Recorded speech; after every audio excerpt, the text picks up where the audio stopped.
Thanks a lot, Jamel, and other organizers for the invitation. This is really great to be back after 2.5 years behind the screens and seeing so many faces, familiar and not familiar faces. My name is Semini. I'm the leader of the Dynamic Legged Systems Lab. Today, I'm going to talk about quadruped design and applications in agriculture and space exploration. So for those that don't know me, let me try to get rid of the bar.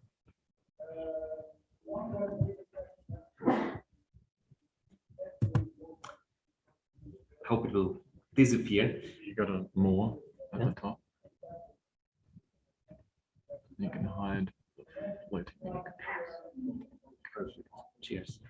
All right. For those that don't know me yet, my lab is a Dynamic Legged Systems Lab. We have about 15 years of experience in designing and controlling, planning quadruped robots. So you can see in the timeline, there's been different versions that we've built from HiQ, HiQ2 Max to HiQ Real. These robots are relatively big, 80, 90, 140 kilos. They are predominantly hydraulically actuated. And actually for today's talk, because I haven't seen much design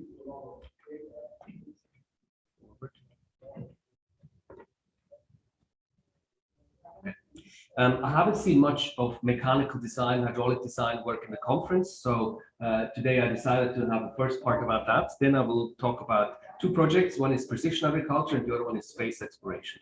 So let's dive right in. Most of you have seen this video probably 3 years ago. The HiQ Real robot was pulling an airplane of 3.3 tons.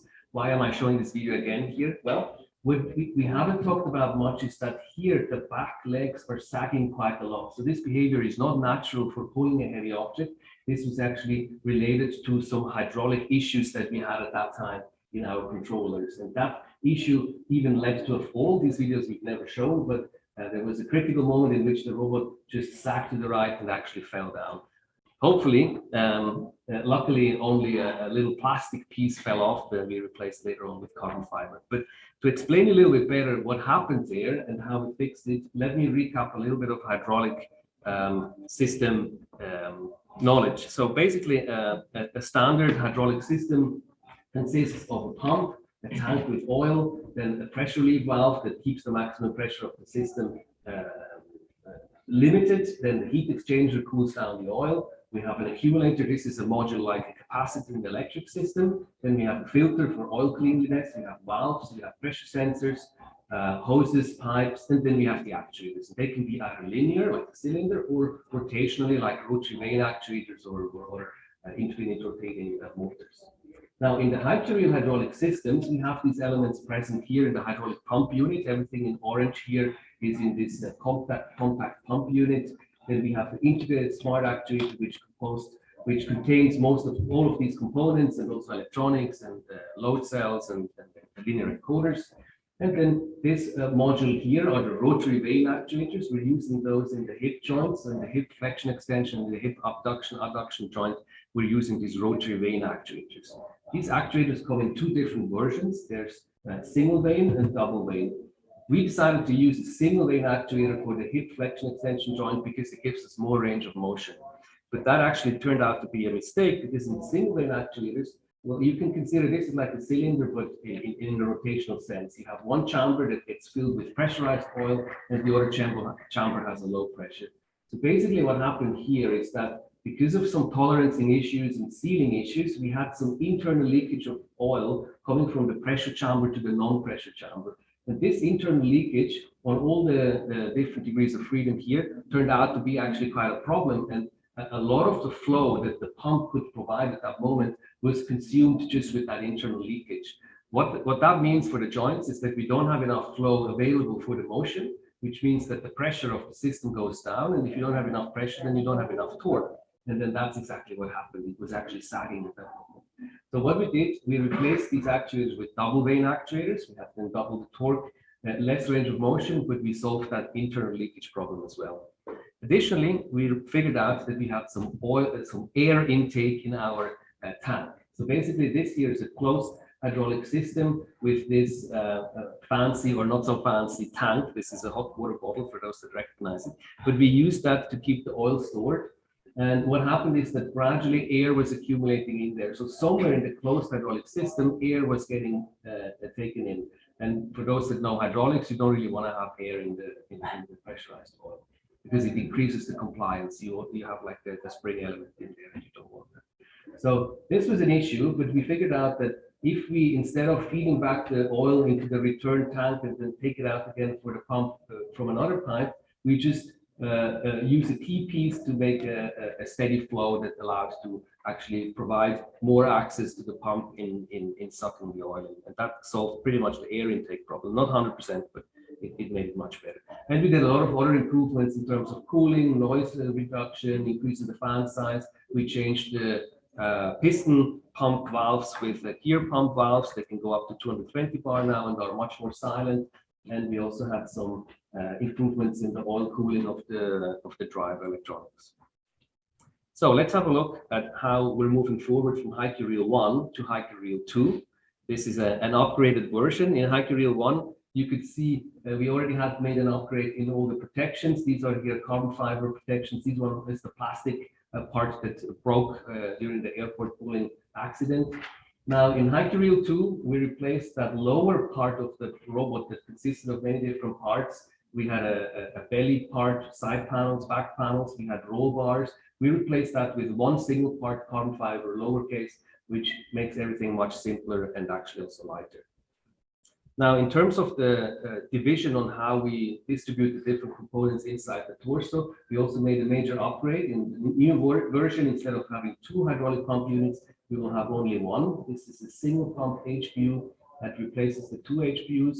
And that allows us to actually further reduce the weight and also the complexity, because instead of 2 pump units, we have only one. And this is being constructed as we speak. We have here an electric motor and the pumps. They're inside the oil tank. This has 3 advantages. 1, we have noise reduction. 2, we have a better oil intake because we're directly in the path, so the air intake is not possible anymore. And we have cooling directly of the electric motor. Other advantages is we have more flow, we have less parts, we have less weight. So these are all very good improvements. Other improvements are torso is getting slightly shorter, so we have a more agile robot. We have weight reduction in most of the parts, and the 4-bar linkage was increased to give us a little bit more torque in the knee joint. This can go now up to 300 Newton meters in its peak. Okay, so that's my first part of the talk. I would like to move on now to 2 applications that we're currently working on. The first application is in the space of precision agriculture. The second application is in the domain of space exploration. So in the precision agriculture, we're collaborating with University Cattolica, which is a university in Milano, but also in Piacenza. The people we're working with in Piacenza are experts in vineyards, so in grape wine plants and wine. As you know, in Italy is per volume the biggest producer of wine in the world, I think followed by France and Spain. So we're tackling one of the problems that so far cannot be automated, and that's actually the winter pruning of grape wines. And that's an operation that needs to be done in the dormant season from November to March, when there's no leaves, when the plant is sleeping. It needs to be cut so that it can grow in the next season in a proper way. And this is one of the annual operations on a vineyard that is very labor intensive because it can't be automated, as I mentioned. You can do some pre-pruning, so you just cut with the tractor all the canes at the same height, but then humans need to finish up and do precise cutting. And this is actually needs some skills and is a hard work in the field. And usually at the moment, especially with COVID, there was a skilled labor shortage. And generally, we like this problem because we can increase the sustainability, both from the ecological and economical point of view in the vineyard. So here, just a table of how many hours per hectare in the year are needed for the different operations. And if you do harvesting with tractors, which you can do for grape wines that are used for wine, because you don't care if the clusters break, you can actually the most labor-intensive operation is this winter pruning. So that's a very important part of the work that we can automate. Now, our system concept in Vino is to use a quadruped robot with an electric arm with cutting tools or electric shears that are used also by the people to cut there, a camera, neural networks, and water controllers to automate this operation. In the pipeline, we first have the robot that walks to the next plant. It aligns itself, brings the arm out, has a look at where is the the main branch, which is called the main cordon, and then it goes separately to the spurs, which are these interesting elements. There's usually 6, 7 of those in each plant. And then it takes a close-up shot, runs a neural network to do plant organ segmentation. We're interested in 5 different classes here. If you're interested in that, there's a data set online and some papers. And then we continue to have a graph out of that. And out of that graph, we can apply the rules from the experts to tell us where are the cutting points. Once these cutting points are identified, we can go there with the shears and perform the cut. Once everything is done on one plant, we continue to the next plant, and the pipeline continues. So we've done a lot of prototyping together with the collaborator in the ADVR April lab, led by Darwin Caldwell. They built this prototype here on wheels. So this is in the lab. We're doing some experiments here, both back in Genoa in our lab here, but then also in Piacenza, where they have real plants that we could cut to do some initial testing in the last few years. More recently, last year, we brought the robot without arm into a vineyard just to test how it goes on soiled, on tilled soil and grassy soil. And later on, we put the electric arm on top of our robot and let the robot navigate here in this simulated vineyard. This is the vineyard that is in the back of University of Cattolica in Piacenza. The robot stops, aligns to the plant, deploys the arm. It scans the plant, finds the interesting spots to go closer to, then engages with the shears at the right spot, maybe changes the orientation as well, because again, this is a 60 UF pose problem in the end. You want to be precisely at the right spot, and then performs the cut, and then it continues until the whole plant is done. This is ongoing work. It's actually a very beautiful research and engineering problem. I'm very excited about it, and hope my students and people in the team are excited as much as I am, because you need to combine many different elements here, from manipulation to whole body locomotion to actually precise visual surveying maybe as well, force at the end effector. So there's a lot of beautiful elements here in this work. Similarly, we can, with those systems, we can also address things like table grape harvesting. So here we're using a very similar system with a specialized end effector. Here there's a blade and foam, so we can cut and hold at the same time. Once the cluster is held, we can place it into the tray carefully so that the cluster doesn't get damaged. Obviously, when the grape gets into the shop, you want to have an undamaged grapevine. That's why harvesting table grapes is much more difficult than harvesting grapes that are used for wine, where you don't care if the berries are actually squashed. Okay, now I finished the precision agriculture part. Let's move on to the space exploration part. This project is financed by the European Space Agency. This was a call, I think, in 2020 about autonomous non-wheeled all-terrain rover Ant. We won that call together with DFKI in Germany and with Airbus in the UK. And this project is about legged rover exploration in hard-to-access areas. You know that wheeled rovers can't access certain areas. We also saw that in the keynote from NASA a couple of days ago. Now, in this project, we're using hexapod robots and quadruped robots to access craters, skylights, and generally this is a nice potential for space exploration to have also legs. This hasn't happened so far yet. We've seen Ingenuity, the Mars helicopter, can actually can go to hard to access areas for the rovers and flying. But these flying helicopters don't have a high payload and can't exert any forces to the environment. So we believe a rover that can access these hard to reach areas is actually a very good addition to the fleet of different types of machines that will be on Moon and Mars in the future.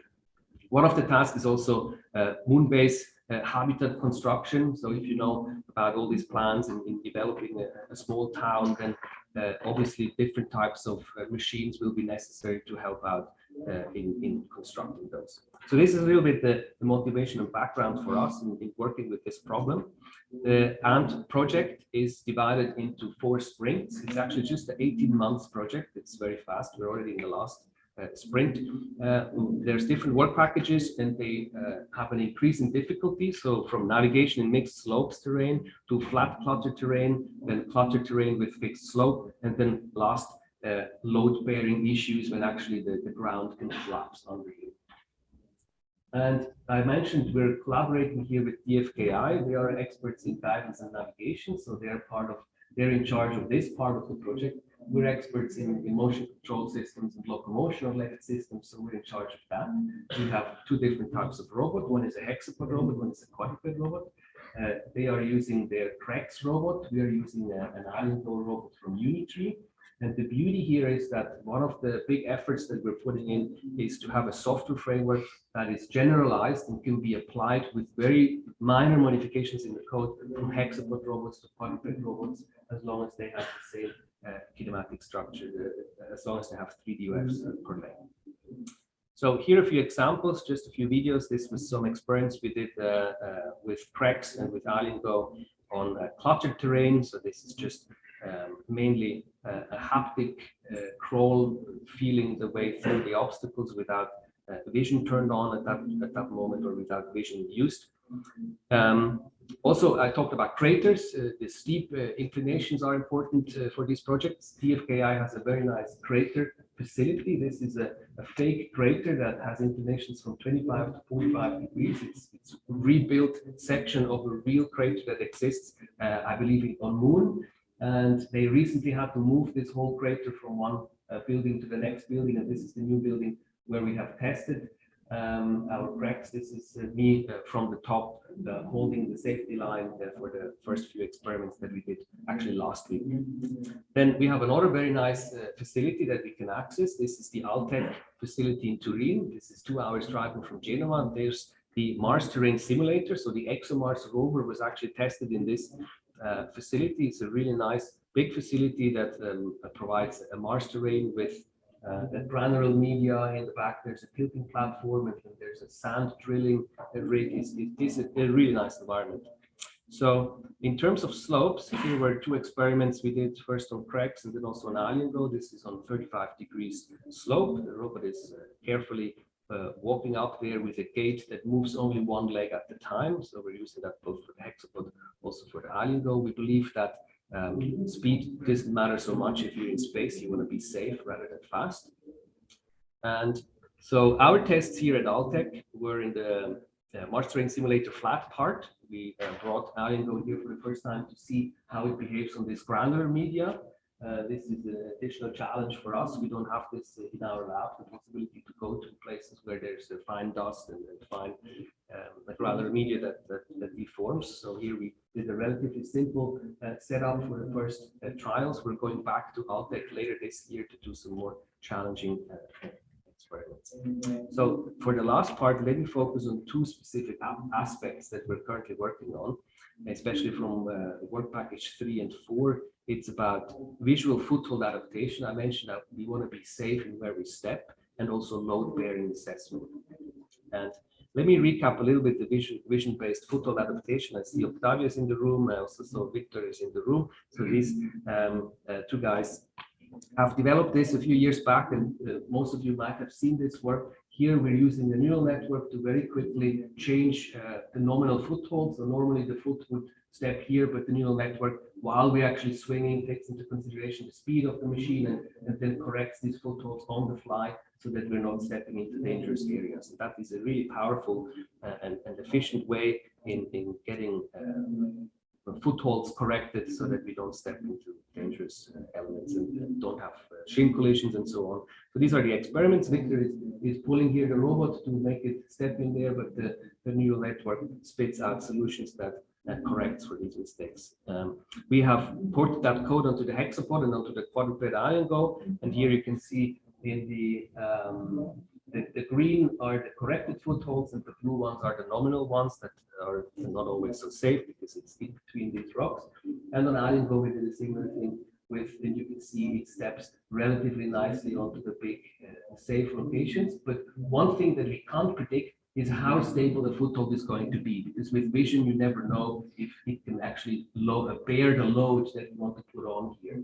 And here you saw that the rock is collapsed, and you can't predict that. You actually need to go and probe for that. And that's where the load-bearing assessment comes in. And here another example is let's say the vision for whatever reason led us here because there's a map drift or there's an inaccuracy in tracking, and here the foot after a while slides down. This one was fine because it was just 5 to 10 centimeters, but it could have been a much further hole that would have been catastrophic for the robot. So to avoid that, we are implementing, actually Victor has been working on that for a while, for the last few weeks, and we've recently published, we're going to publish or present this during the ASTRA European Space Agency conference next week in Holland. And basically here in simulation, this is the very first implementation, the first video he sent me on WhatsApp about how it's actually doing the probing and then re-stepping until it finds a safe foothold. Let me just briefly, in 1 minute, explain you how this works. So if you have the right front leg swinging forward, then the new support polygon is built up. You take the diagonal here, you have the opposite foothold, which is important for that. The other 4 footholds, you want to unload them because you want to get a maximum force here onto the probing foot, because you want to load it as much as possible so that you can test how it will be able to bear the load later on when you really step on it, when you move the body over it. This is the safe support polygon here, the triangle. We want to keep the center of mass on this diagonal as close as possible to this line so that you can increase the force that you can apply in the probed foot. And the same thing we applied also to hexapod robots. But in the videos, you can see on the top left, the robot is now trying to find a foothold. If it doesn't find a foothold because there is no foothold, it actually steps into different locations here. We haven't turned on the visual foothold adaptation because the visual foothold adaptation would have told us already, don't step there, but we're now separately testing these different modules. So in a second case, we have the robot that first tries a location, the rock falls down, so it actually needs to step to another location, and then tries with a load-bearing, how can I say, step in this process to apply the different loads to test if that foothold is safe. And then that one was safe. In other examples here, it tries, and both of them were actually moving away too much, so we're not considering them. And then afterwards, it finds a safe foothold. And last but not least, here it seems to be safe initially, but then when it starts to inject more forces, the whole terrain collapses. And that's exactly the situations that we want to test. You saw the robot didn't fall down because his center of mass was in the safe support polygon and could actually catch up and be safe.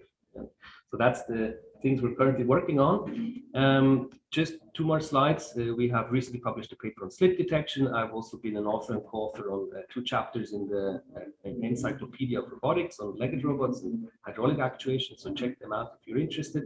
And an advertisement for Angelo Lorenzo's poster here later today.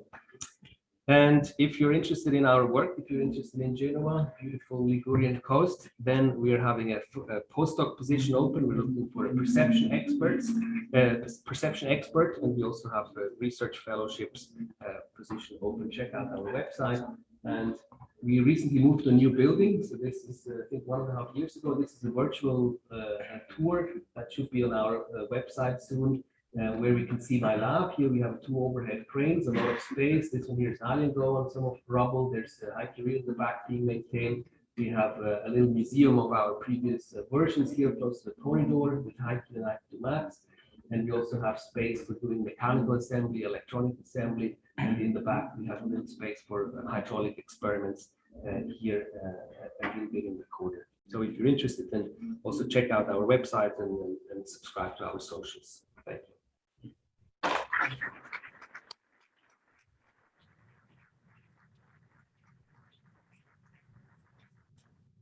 Let me test if this one works. Cool, works. Thank you, Claudio, for the presentation. Fun fact, I actually do have that upper link that was broken. Please don't take it from me. All right, while people, again, if you have any questions, just please go there. Perhaps I have a question for you, Claudio. I should have asked you that when I was at IIT, but for ICRA', for example, what is the main breaking part of it? Like, what is the weakest part of it that you think is really important to work on? Like, for example, is it the hydraulic pump unit, or is it some of the maybe leakage in the actuators, or what, in your opinion? Well, as I mentioned, the weakest spot was actually the hydraulic system that had several. The weakest part in the system was the hydraulic pump unit, and that was improved. Other weak spots were some of the protections, and there was a lot of potential for some weight reduction. And I think these are the main things. Thank you. Joao? Great Hi. talk. I really appreciate the work and all the hard work you've been putting together. So I'm really curious about your take on the, if you could talk about the trade-offs of hydraulic and electric actuators, and when do you think hydraulic is the only way to go and maybe the most recommended one? Yeah, thanks for the question. There must be a sweet spot somewhere, and I think it's about probably weight and payload. So somewhere around higher payloads, there must be a sweet spot. I haven't figured out where it is yet. It would be a very nice study to actually do a proper comparisons between the electric and hydraulic systems. These comparisons are always a little bit difficult because teams are usually either working on electric or hydraulic robots, and then always push the experiments in favor of one or the other. A neutral, unbiased view of what the advantages is actually still needed in there.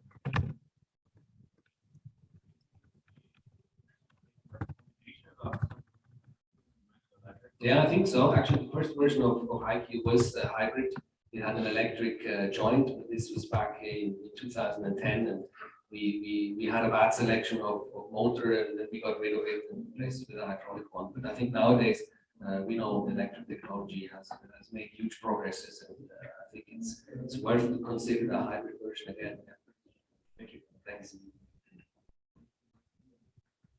I have a question that's maybe a similar flavor, but related to the third part of the presentation about space robots. This idea of trading off between exploration and exploitation, figuring out if the goal is safe or not, I think that's very interesting. And I'm curious if you are interested in variable foot geometry as another means to do that. I think a lot of the things we see have been more or less point.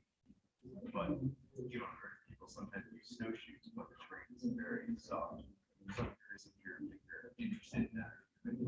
Yeah, definitely. I think there's a lot of potential in building better feet. We're usually kind of ignoring that also because our models are mostly about point feet models because it simplifies our control. But I think having a proper foot that can adapt to the terrain and the situation is definitely needed. And I know some people are working on in this direction. And, it makes sense.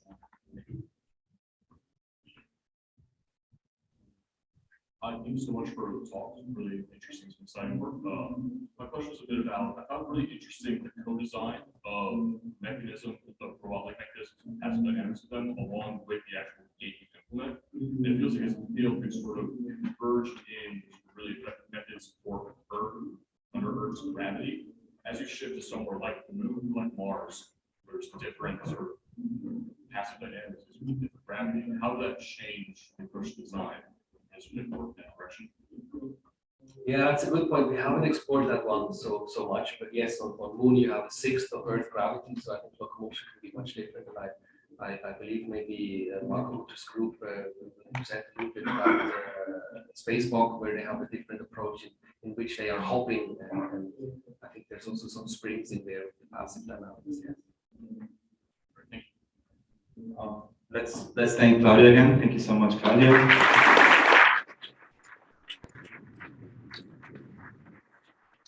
Awesome.